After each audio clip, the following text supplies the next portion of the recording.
Albert Einstein once said, everybody's a genius. But if you judge a fish by its ability to climb a tree, it will live its whole life believing that it is stupid. Ladies and gentlemen of the jury, today on trial we have modern day schooling. Glad you could come. Not only does he make fish climb trees, but also makes them climb down and do a 10-mile run. Tell me, school, are you proud of the things you've done? Turning millions of people into robots, do you find that fun? Do you realize how many kids relate to that fish? Swimming upstream in class, never finding their gifts, thinking they are stupid, believing they are useless? Well, the time has come, no more excuses. I call school to the stand and accuse him of killing creativity, individuality, and being intellectually abusive. He's an ancient institution that has outlived his usage. So, Your Honor, this concludes my opening statement, and if I may present the evidence of my case, I will prove it. Proceed. Exhibit A. Here's a modern day phone. Recognize it? Here's a phone from 150 years ago. Big difference, right? Stay with me. Here's a car from today, and here's a car from 150 years ago. Big difference, right? Well, get this. Here's a classroom of today, and here's a class we used 150 years ago. Now ain't that a shame? In literally more than a century, nothing has changed. Yet you claim to prepare students for the future? But with evidence like that, I must ask, do you prepare students for the future or the past? I did a background check on you and let the record show that you were made to train people to work in factories, which explains why you put students in straight rows, nice and neat, tell them sit still, raise your hand if you want to speak, give them a short break to eat, and for 8 hours a day, tell them what to think. Oh, and make them compete to get an A letter which determines product quality, hence grade A of meat.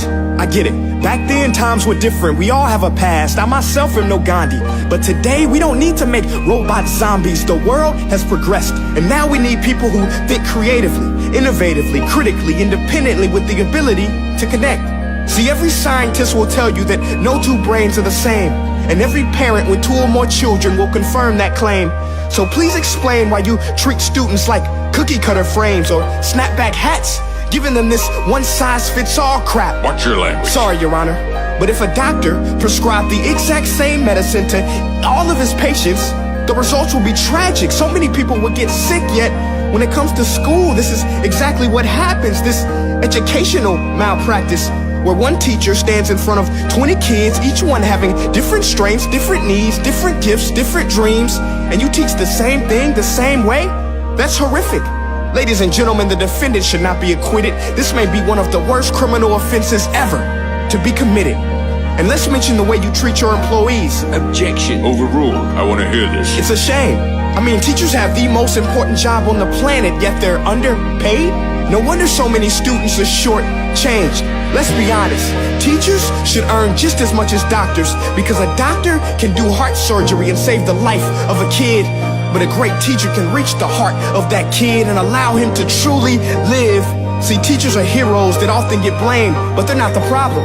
They work in a system without many options or rights. Curriculums are created by policymakers, most of which have never taught a day in their life. Just obsessed with standardized tests. They think bubbling in a multiple choice question will determine success. That's outlandish. In fact, these tests are too crude to be used and should be abandoned, but don't take my word for it. Take Frederick J. Kelly, the man who invented standardized testing, who said, and I quote, "These tests are too crude to be used and should be abandoned." Ladies and gentlemen of the jury, if we continue down this road, the results will be lethal. I don't have much faith in school, but I do have faith in people.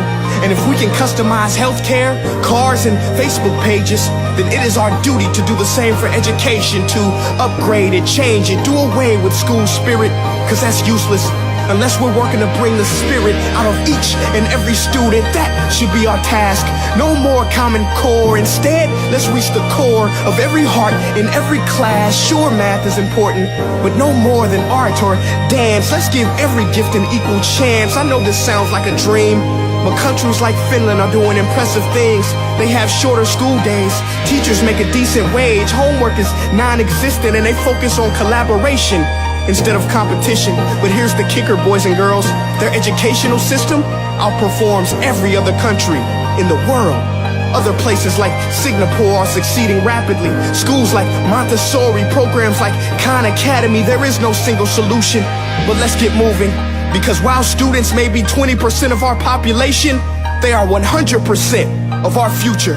So let's attend to their dreams, and there's no telling what we can achieve. This is a world in which I believe, a world where fish are no longer forced to climb trees. I rest my case.